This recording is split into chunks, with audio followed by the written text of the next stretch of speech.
Hoje nós vamos conversar sobre 3 cuidados essenciais que, se você não tiver, você pode acabar matando as suas plantas.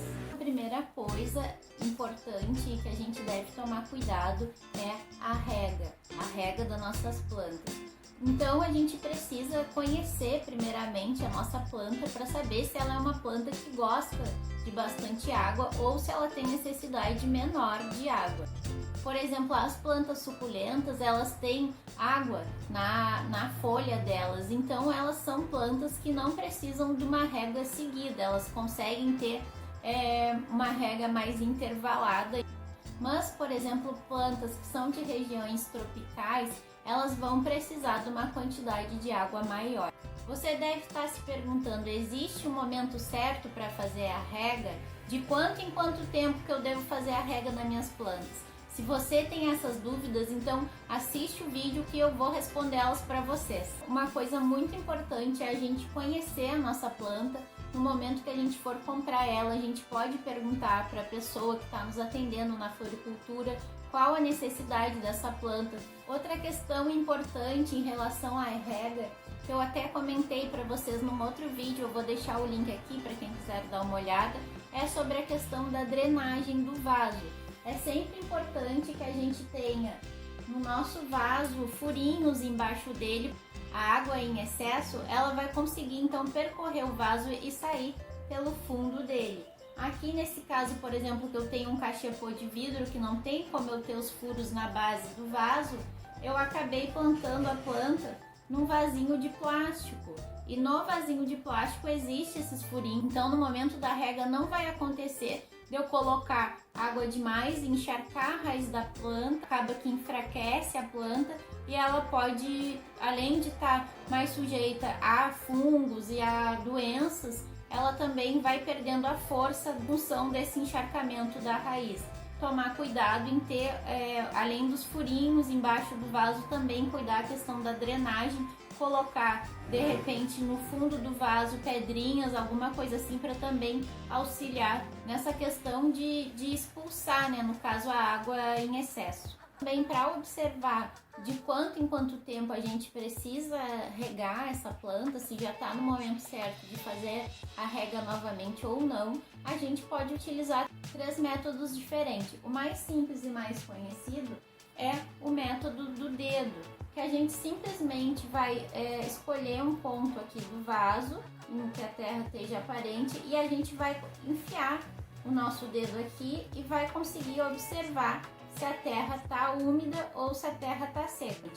A segunda opção que teria para ver se o solo está úmido ou não é colocando um palitinho de madeira, pode ser, por exemplo, um palitinho de churrasco. A gente coloca então esse palitinho cravado na terra, que vai até mais ou menos aqui, o final do nosso vaso. E aí, quando a gente quiser ver se achar que está no momento de regar ou não, a gente vai tirar o palito. Então a gente vai conseguir ver, através dessa marca que vai ter na madeira do palito, se é necessário regar novamente ou não. E a terceira opção para verificar se está no momento da rega ou não, no momento de efetuar novamente a rega ou não, é utilizar um medidor de umidade, que eu vou colocar aqui para vocês uma foto, quem não conhece. Mas para quem é iniciante ou acabou de comprar uma plantinha, eu indico que vocês verifiquem a questão da rega de 2 em 2 dias. Então, de 2 em 2 dias, você vai lá, observa como é que está o solo, usa a técnica do palitinho para ver se o solo está encharcado ou não, observa, começa a cuidar a cor do solo. Se a tua planta de repente está com as folhas murchinhas, isso também é um sinal da falta de rega, além das folhas queimadas. E a partir disso, com o tempo, você vai acabar entendendo melhor as necessidades da sua planta. Outra questão importante em relação à rega são os horários. É muito importante que a gente faça a rega das nossas plantas ou no horário da manhã ou no final de tarde, sempre momentos em que o sol não está muito forte. Se você está gostando, curte e também segue o canal para ficar por dentro dos novos vídeos. A segunda questão importante é a questão da iluminação. É importante saber qual é a espécie da planta, qual a necessidade dela de luz, se ela gosta de luz direta, se ela gosta de luz difusa, e a partir disso, então, colocar ela num local adequado. Eu sempre indico colocar elas próximo à luz, seja embaixo de uma janela ou que fiquem próximas a essa janela.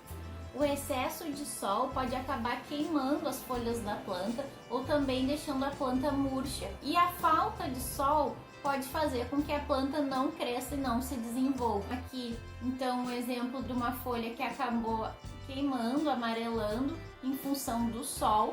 Essa outra planta aqui, ela também fica nesse mesmo local e as folhas dela acabaram ficando todas queimadas, ó, nas laterais, em função desse sol de final de tarde. Eu vou colocar aqui para vocês uma foto para vocês verem como é que ela estava antes de pegar esse sol. Então agora a gente está finalizando essa parte referente à questão da iluminação das plantas, e mais uma vez eu vou dizer para vocês que é muito importante a questão da observação, de conhecer a nossa planta.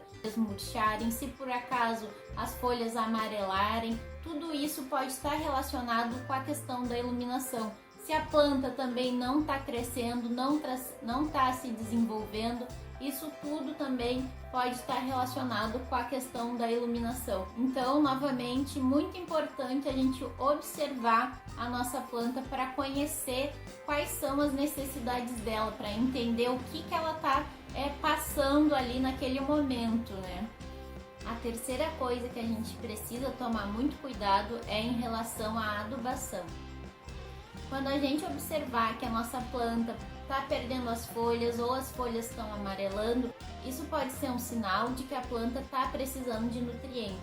Então a gente pode fazer o uso dos fertilizantes que a gente encontra nas floriculturas. Existem diversos tipos de fertilizantes, a gente vai comprar um específico para o nosso caso. E outra questão também é a mudança de vaso. Também não indico ficar fazendo a mudança de vaso a qualquer momento. A gente pode e deve fazer a mudança de vaso quando a gente observar que a nossa planta ela acabou crescendo demais para aquele vaso, e isso está fazendo com que ela não se desenvolva e perca as folhas, ela não fique uma planta tão saudável. A troca de vaso é importante porque, além de dar mais espaço para as raízes da planta, né, e fazer com que a planta se desenvolva, também vai estar ocorrendo a troca do solo por um solo novo que vai estar cheio de nutrientes. Outra coisa que eu comentei, tanto para a questão da rega, para a questão da iluminação, e agora eu vou comentar de novo, é a questão da observação. A gente sempre deve observar a nossa planta para ver como é que ela está se comportando, se as folhas estão caindo, se as folhas estão amarelando, se ela não está crescendo, e a partir disso tomar decisões. E então é a partir dessa observação, do carinho, da dedicação que a gente vai ter com as nossas plantas que a gente vai poder fazer com que elas cresçam saudáveis, né? Sejam plantas bonitas e consigam se desenvolver bem. Eu espero então que vocês tenham gostado desse vídeo e até o próximo vídeo. Tchau, tchau!